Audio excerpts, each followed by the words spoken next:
और पहला पेपर मतलब बाल विकास और अध्यापन, है ना। पहला विषय जो है हमारा वो है बाल विकास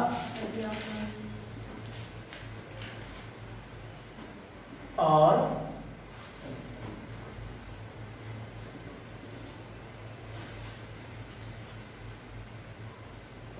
अध्यापन कला।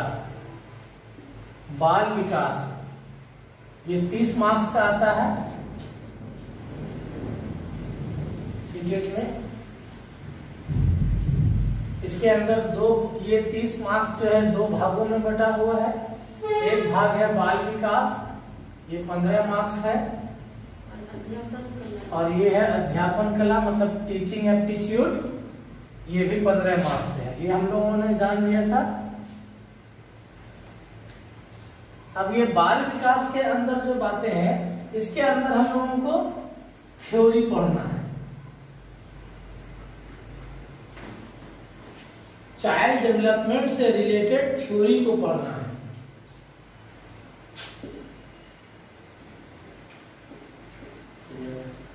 ये सिलेबस की हम चर्चा कर रहे हैं थोड़ा सा कि बाल विकास का सिलेबस में है 2 भागों में बटा हुआ है ये सिलेबस, बाल विकास और अध्यापन कला। बाल विकास थ्योरी पेपर है और अध्यापन कला टीचिंग एप्टीट्यूड से जुड़ा हुआ प्रश्न। आप में शिक्षण कला है कि नहीं है, विभिन्न परिस्थिति वाला बच्चा, विभिन्न आवश्यकता वाले बच्चे आएंगे तो आप उसको कैसे पढ़ाएंगे, पढ़ाने में आप कितना सक्षम है, ये कलाकारी आपको इस भाग में पूछा जाता है। 15 मार्क्स इससे रिलेटेड क्वेश्चन रहेगा थ्योरी, और 15 मार्क्स ये टीचिंग एप्टीट्यूड, है ना, अध्यापन कला, टीचिंग मेथड जिसको हम कह सकते हैं। अब थ्योरी के अंदर जो हमारा सिलेबस था, पहला चैप्टर था इसका थ्योरी। इस थ्योरी वाले पार्ट्स में 13 चैप्टर हैं। 13 चैप्टर में से पहला चैप्टर जो है उसका नाम हम लोगों ने लिखा विकास की अवधारणा, विकास की अवधारणा तथा अधिगम से उसका संबंध, अधिगम से उसका संबंध। इस चैप्टर में हम लोगों को क्या पढ़ना है, विकास क्या होता है, विकास का अर्थ जानेंगे, विशेष रूप से बाल विकास की चर्चा करेंगे, बालकों में होने वाला विकास। यहाँ बालक का अर्थ है बच्चा बच्ची दोनों, है ना। बालकों का विकास, इसकी चर्चा करेंगे।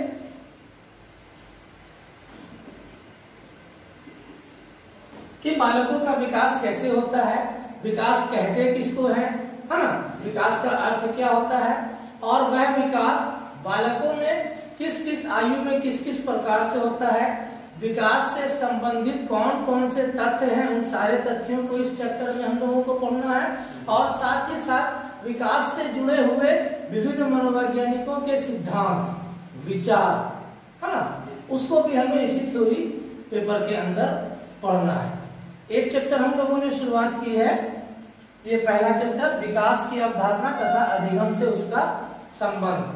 हम लोगों ने चर्चा किया था कि विकास होता क्या है, विकास कहते किसको है। सरल शब्दों में हमने लिखा है, कोई किताबी भाषा नहीं, बल्कि विकास का सरल शब्दों में अगर हम लोग अर्थ जानेंगे। आज हम लोग यही पेपर चैप्टर की शुरुआत करेंगे, विकास की अवधारणा तथा अधिगम से उसका संबंध। थोड़ा बहुत हम लोगों ने पढ़ा है, उसको आज थोड़ा सा रिवीजन कर लेंगे, है ना। आज इस चैप्टर का दूसरा क्लास है। पहला क्लास में बहुत कम आपको बताए थे, सिर्फ विकास का अर्थ बताए थे, विकास और वृद्धि होता क्या है ये बताए थे। आज उसको रिवीजन करके आगे बढ़ेंगे।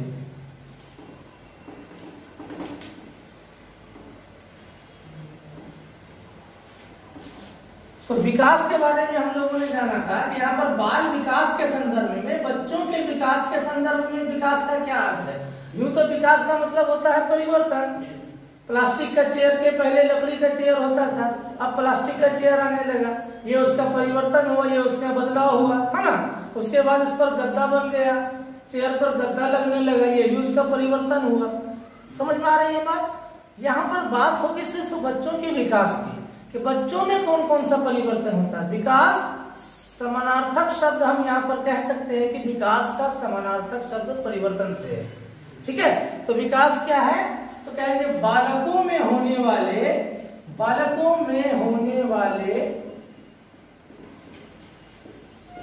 परिवर्तन को विकास कहेंगे। ठीक है, ये हम लोग पढ़े हुए थे कल, बालकों में होने वाले परिवर्तन को विकास कहते हैं। अब बालकों में परिवर्तन दो रूपों में देखने को मिलता है। बालकों में यह परिवर्तन दो रूपों में देखने को मिलता है, गुणात्मक परिवर्तन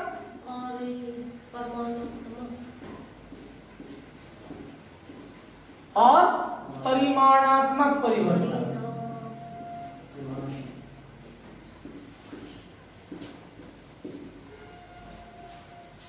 परिमाणात्मक परिवर्तन को ही हम क्या कहते हैं, और एक नाम से जाना जाता है मात्रात्मक परिवर्तन।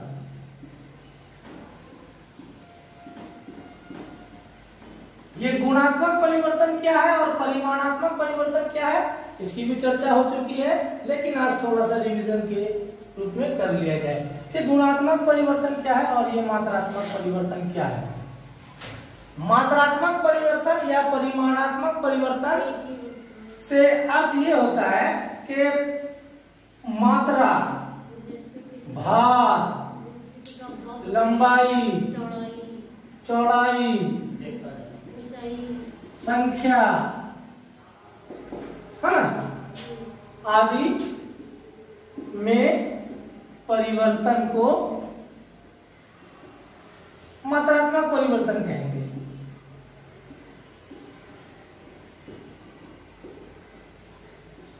ठीक है, हमारे क्लास के दौरान हमारे सेंटर में क्या रहेगा, माइंड के सेंटर में रहेगा बच्चा।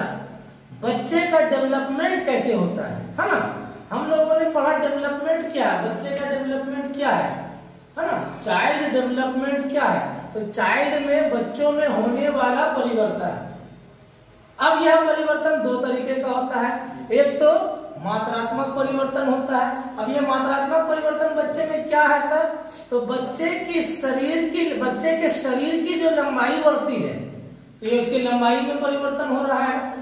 बच्चे के वजन में जो वृद्धि होती है, तो ये वजन में परिवर्तन कहलाएगा। समझ में आ रही है बात। या उसके आयु में जो परिवर्तन हो रहा है, आज 1 दिन का था, कल 2 दिन का हो गया, संख्या में परिवर्तन हो रहा है। तो शॉर्ट में हम यूं कह सकते हैं कि बच्चों में दो तरह का परिवर्तन होता है, एक गुणात्मक, एक मात्रात्मक। और मात्रात्मक परिवर्तन किसको कहेंगे, तो बच्चों के उम्र में, बच्चों के वजन में, बच्चों की लंबाई में होने वाले, यानी शॉर्ट में एक शब्द में अगर हम इन तीनों चीजों को डाल दें तो कहेंगे शरीर में होने वाले परिवर्तन को मात्रात्मक परिवर्तन कहेंगे। समझ में आ गई बात। बालक के शरीर में होने वाले परिवर्तन को मात्रात्मक परिवर्तन हम कहेंगे। क्लियर। अब शरीर में वजन बढ़ता है, शरीर की लंबाई बढ़ती है, क्लियर है। गुणात्मक परिवर्तन क्या है,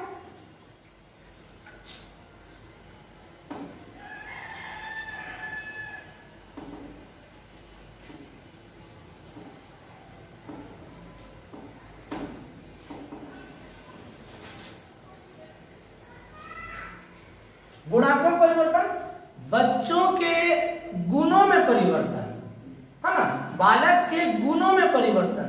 तो बालक या व्यक्ति का गुण क्या कहलाता है, व्यक्ति का गुण किस संदर्भ में हम बात कर रहे हैं कि व्यक्ति के गुणों में परिवर्तन, क्या खूबसूरती की बात हो रही है, तो बात हो रही है कि बच्चे के बुद्धि,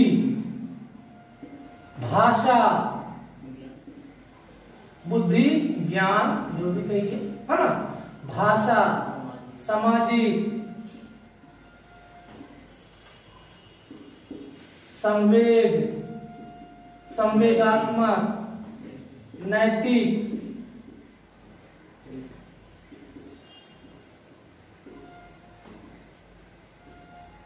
आदि। एक बच्चे की बुद्धि में जो परिवर्तन हमें देखने को मिल रहा है, भाषा में जो परिवर्तन देखने को मिल रहा है, सामाजिक संबंध बनाने में जो परिवर्तन देखने को मिल रहा है, है ना। संवेगात्मक, संवेग का मतलब क्या होता है, शॉर्ट में अभी समझिए, दिल से जुड़ा हुआ मामला, है ना, हृदय से जुड़ा हुआ मामला, यानी दुख, दर्द, खुशी, गम, है ना, ईर्ष्या यानी नफरत, प्रेम, वात्सल्य, ये सारे चीजों को संवेग कहते हैं, संवेगिक गुण कहा जाता है। क्लियर है, ये सब संवेग से जुड़ा हुआ गुण है, यानी दिल से जुड़ा हुआ गुण है। और बुद्धि से जुड़ा हुआ गुण क्या है, चिंतन, तर्क, स्मृति, है ना, डिसीजन मेकिंग, ये सारे चीजों को बुद्धि से जुड़ा हुआ गुण कहते हैं। तो बुद्धि से रिलेटेड गुणों में परिवर्तन, यानी विवेक में, स्मृति में, चिंतन में, तर्क क्षमता में, भाषा में परिवर्तन, संवेग में परिवर्तन, सामाजिक संबंध कितना गहरा हो रहा है, कैसे उसके सामाजिक संबंधों का दायरा बढ़ रहा है। छोटा बच्चा है, उस छोटे बच्चे का समाज के सिर्फ 2-3 लोगों से उसका संबंध रहता है, संपर्क में वो रहता है, माँ बाप, और अगर भाई बहन है तो भाई बहन, है ना। धीरे धीरे फिर उसके रिश्तेदारों में संबंध बढ़ता है, उसकी पहचान होती है उस बच्चे को, फिर वह बच्चा बड़ा होता है तो आस पड़ोस के लोगों से उसकी पहचान बढ़ती है, सामाजिक संबंध बढ़ता है। समझ में आ रही है बात, धीरे धीरे समाज के संबंध उसके बढ़ते जाते हैं। समाज या उसके घर में मौजूद विभिन्न घरेलू जीव जंतु, बकरी, मुर्गी, चूहा, है ना, इन सबों को पहचानता है, कौवा पहचानता है। तो इन सब चीजों को, समाज के चीजों को देखकर उसका समाज से इंट्रोडक्शन होता है, एक तरह से कहा जाए। इसी को यहाँ पर कहा जा रहा है सामाजिक संबंध। तो बच्चों में सामाजिकता कितनी है, बच्चों में बुद्धि कितनी है, भाषा कितना कुशल है, संवेग के मामले में वो कितना मजबूत है, डरपोक है कि निडर है ना, निर्दयी है कि दयालु है, नैतिकता उनमें कितनी भरी हुई है। नैतिकता मतलब अच्छी आदतें, हैबिट, गुड हैबिट, चारित्रिक वगैरह वगैरह, इन सारे को क्या कहते हैं, गुणात्मक परिवर्तन। तो एक बालक में ये 2 तरह का परिवर्तन होता है। कौन कौन सा, मात्रात्मक परिवर्तन और गुणात्मक परिवर्तन। गुणात्मक परिवर्तन दिखता नहीं है, वो अप्रत्यक्ष है। समझ में आ रही है बात, बुद्धि आपको कितना है ये हमें दिख नहीं रहा है। हाँ, आपके काम से, आपके व्यवहार से, आपके एक्टिविटी से, प्रोजेक्ट को देखकर हम कह सकते हैं कि आपने बहुत मतलब बुद्धि का काम किया है। समझ में आई बात, यूं बैठ के आपको हम नहीं देख सकते हैं, लेकिन यूं बैठे बैठे हम आपको नाप सकते हैं कि आप 80 किलो हो, आप 90 किलो हो, आप लंबी हो, आप नाटे हो। समझ में आ रही है बात, तो जिसको हम देख सकते हैं, ऐसा समझ सकते हैं, माप सकते हैं, तौल सकते हैं, नाप, इन सारे चीजों को मात्रात्मक परिवर्तन। और जिसको हम अनुभव कर सकते हैं उसको कहते हैं गुणात्मक परिवर्तन। क्लियर है। अब इसी तो पता ये चला कि सर विकास को हम 2 कैटेगरी में बांट सकते हैं, एक मात्रात्मक और एक गुणात्मक परिवर्तन। क्लियर है। अब ये मात्रात्मक परिवर्तन जैसे आपने देख लिया, लंबाई चौड़ाई, गुणात्मक परिवर्तन ये सारे हैं। मात्रात्मक परिवर्तन को कहा जाता है 2 टर्म, सीटेट में 2 टर्म इस्तेमाल होता है, growth and development, growth and development. ये 2 टर्म सीटेट में इस्तेमाल होता है इस चैप्टर से रिलेटेड। ग्रोथ क्या है, डेवलपमेंट क्या है, वृद्धि,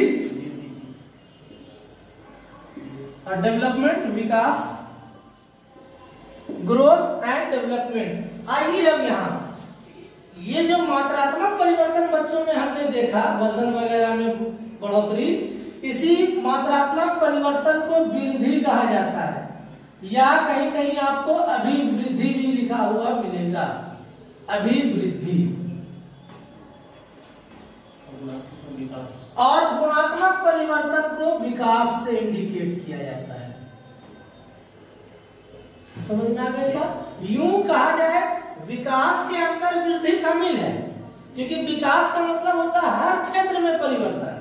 तो वजन का भी बढ़ना तो परिवर्तन ही है, वो भी विकास का ही एक हिस्सा है। तो हम कहेंगे सर वृद्धि विकास के अंदर शामिल है, ये विकास है तो विकास में तो बुद्धि का विकास हो रहा है, भाषा का विकास हो रहा है, व्यक्तित्व का विकास हो रहा है ना, चारित्रिक विकास हो रहा है, नैतिक विकास हो रहा है, सांवेगिक विकास हो रहा है, और शरीर का भी तो विकास हो रहा है। शरीर का भी तो विकास हो रहा है। शरीर का विकास मतलब शरीर के वजन की वृद्धि, तो ये विकास के अंदर शामिल होगा क्या शरीर की बढ़ोतरी, और शरीर की वृद्धि को ही तो हम लोग कह रहे हैं अभिवृद्धि।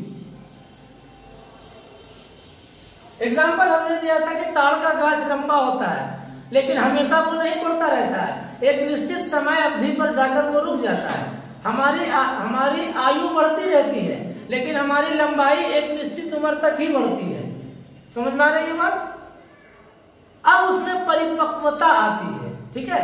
छोटा बच्चा छोटी बच्ची है, उसका शरीर अभी हड्डी कमजोर है, मांसपेशी ढीला है, सॉफ्ट है, लेकिन जैसे जैसे वो बढ़ेगा उसके शरीर में लंबाई बढ़ेगी, लेकिन एक समय ऐसा आएगा कि उसके शरीर की लंबाई रुक जाएगी, बस वहीं पर आकर ट्रेन हो जाएगा, वहीं तक रहेगा उसका शरीर। अब उसमें जो है शरीर में ठोस का गुण आएगा धीरे धीरे, हड्डी में ठोस होने का गुण आएगा धीरे धीरे।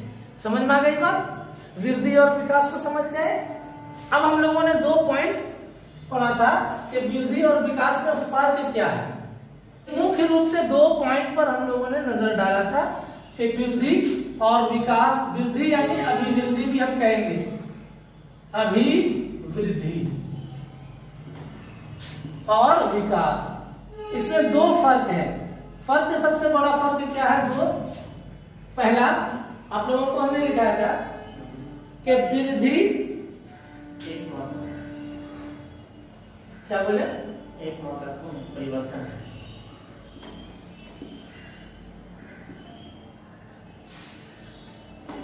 यूं लिख सकते हैं, वृद्धि एक प्रकार का, ये सब का मात्रात्मक परिवर्तन है ना। लेकिन विकास क्या है? यह गुणात्मक परिवर्तन है। दूसरी बातें हम लोगों ने सीखी कि वृद्धि एक निश्चित समय तक जाकर के रुक जाती है,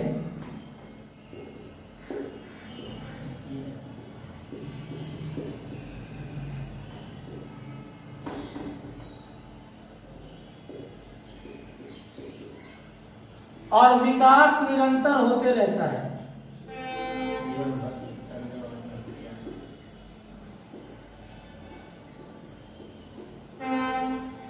या यूं कहें कि विकास निरंतर चलने वाली प्रक्रिया है, जीवन भर चलने वाली प्रक्रिया है ना। विकास निरंतर चलने वाली प्रक्रिया, विकास जीवन भर चलने वाली प्रक्रिया है। क्लियर है? यहां तक हम लोगों ने पढ़ा था। अब आइए उसके आगे आज हम लोग समझते हैं। यहाँ पर से आज आप लोगों को नोट करना है ना, वो सब चीज तो रिवीजन था। अब आप लोगों को नोट करना, बाल विकास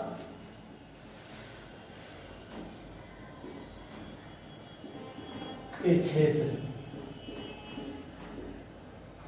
एरिया ऑफ चाइल्ड डेवलपमेंट। बाल विकास के क्षेत्र मतलब बाल विकास यानी विकास किन किन क्षेत्रों में होता है, बच्चे का विकास किन किन क्षेत्रों में होता है, ये हमें समझना है। तो विकास के ये क्षेत्र हैं, जैसा कि अभी हम लोगों ने सीखा, बुद्धि के क्षेत्र, इसको लिख लीजिए। मानसिक क्षेत्र हम कह सकते हैं, मानसिक क्षेत्र। इसी को हम लोग आगे चलकर किसी के पियाजे के थ्योरी में पढ़ेंगे, संज्ञानात्मक क्षेत्र।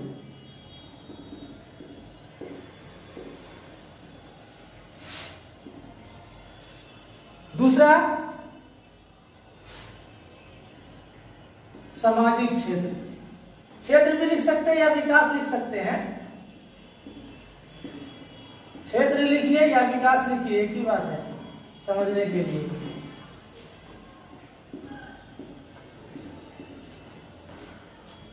सांवेगिक क्षेत्र,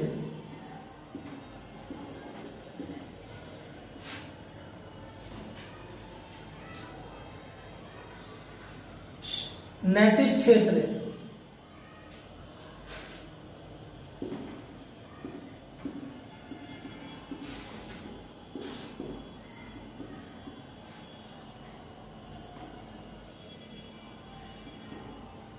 भाषाई क्षेत्र या भाषागत क्षेत्र भी बोल सकते हैं, भावात्मक क्षेत्र।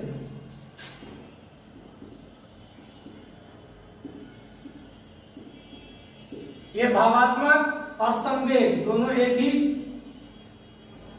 जगह से निकला है।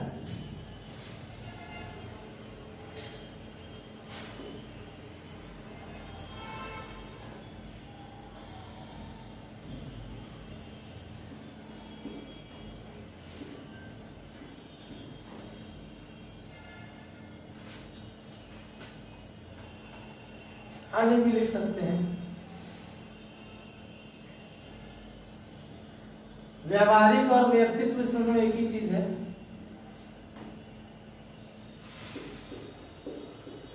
आदि ये है बाल विकास के क्षेत्र। और सीटेट के सिलेबस का ये बाल विकास पेपर का पहला चैप्टर जो है बाल विकास की अवधारणा और अधिगम से उसका संबंध, ये पहला चैप्टर इन सभी बिंदुओं से जुड़ा हुआ है। इन सभी आगे के जितने भी चैप्टर हैं बाल विकास में, आगे जितना भी पेपर चैप्टर आपको मिलेगा, 13 चैप्टर है, इन 13 चैप्टर में इन्हीं से रिलेटेड सारे टॉपिक को डिटेल में पढ़ेंगे, है ना। अब जैसे यहाँ मानसिक क्षेत्र यानी बुद्धि का क्षेत्र, तो इस चैप्टर को जब हम शुरू करेंगे तो इसमें बुद्धि के सिद्धांत को पढ़ेंगे। बुद्धि के कौन कौन से सिद्धांत हैं, यानी बुद्धि क्या है, बुद्धि का विकास कैसे होता है, बुद्धि का विकास किस तरीके से होता है, विभिन्न विचारकों ने हमें अपने सिद्धांत के जरिए समझाया, है ना। हार्वर्ड गार्डनर का सिद्धांत सीखेंगे, थॉर्नडाइक का सिद्धांत, थर्स्टन का सिद्धांत, बीने का सिद्धांत, स्पीयरमैन का सिद्धांत, ये सब बुद्धि से रिलेटेड सिद्धांत है। और पियाजे का सिद्धांत, पियाजे का संज्ञानात्मक विकास का सिद्धांत, क्लियर है। उसी प्रकार से भाषा का सिद्धांत, भाषा के सिद्धांत में विभिन्न साइकोलॉजिस्ट के थ्योरी को हम लोग पढ़ेंगे। भाषा के सिद्धांत में हम लोगों ने पढ़ेंगे चॉम्स्की का सिद्धांत, वाइगॉस्की का सिद्धांत। सामाजिक क्षेत्र में, ये नैतिक क्षेत्र में हम लोगों को पढ़ना है कोहलबर्ग का सिद्धांत,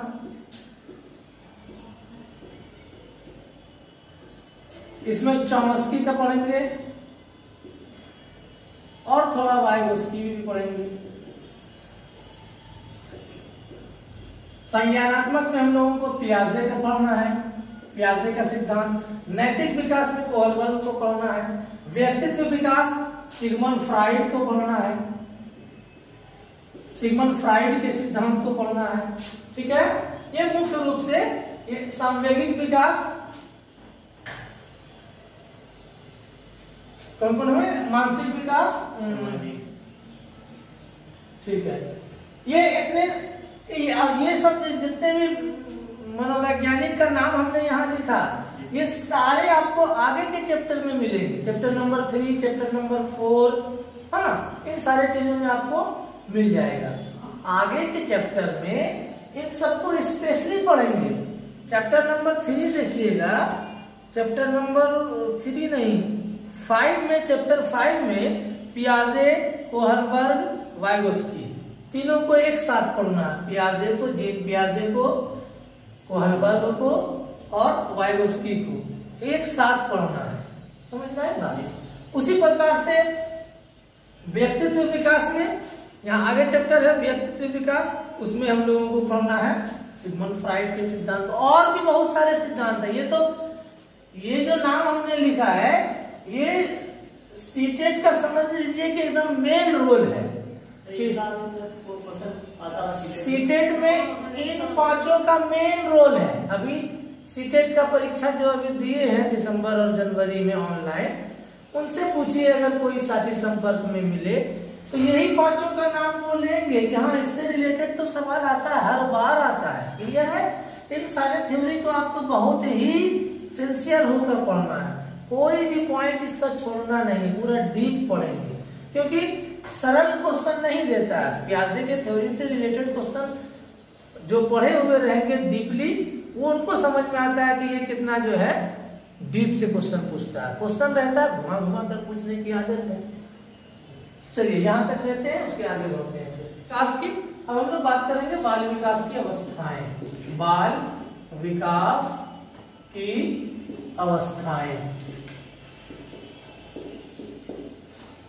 मुख्य रूप से बाल विकास की 4-5 अवस्थाएं हैं। इसको हम लोगों ने पढ़ा था भ्रूणावस्था या गर्भावस्था,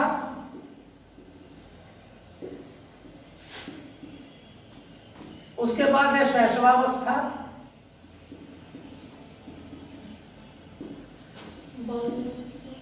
बाल्यावस्था, किशोरावस्था और प्रौढ़ावस्था। अब यहां पर भी समझ लीजिए कि ये भ्रूणावस्था तो जान रहे हैं, भ्रूण की अवस्था मतलब गर्भ के दौरान जितना दिन वो एज है 9 माह, है ना। एज हम देख लेते हैं कि हर अवस्था में कौन सा कितना से कितना एज का बच्चा रहता है को रखा गया है, यानी कितने आयु से कितने आयु तक को किस स्टेज में रखा गया है, ये भी हम लोगों को समझ लेना जरूरी है। अभी हम लोग जितने बिंदु पर आज चर्चा कर रहे हैं, इन सारे बिंदु को आगे चल करके विस्तृत चर्चा करेंगे। अभी सिर्फ एक फ्रेमवर्क हम तैयार कर रहे हैं कि हमें आगे क्या क्या पढ़ना है, ठीक ना। इनको भी पढ़ना। शैशवावस्था में बच्चों का विकास कैसे होता है, मतलब इस एज में, पहले एज हम लोग लिख लेते हैं। ये तो हो गया 9 माह तक, है ना, आरंभ से 9 माह तक, आरंभ से 9 माह। और ये क्या है, जन्म से 5।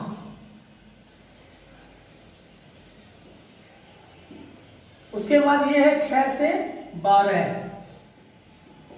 फिर ये है 12 से 18, और उसके बाद ये है 18 से ऊपर।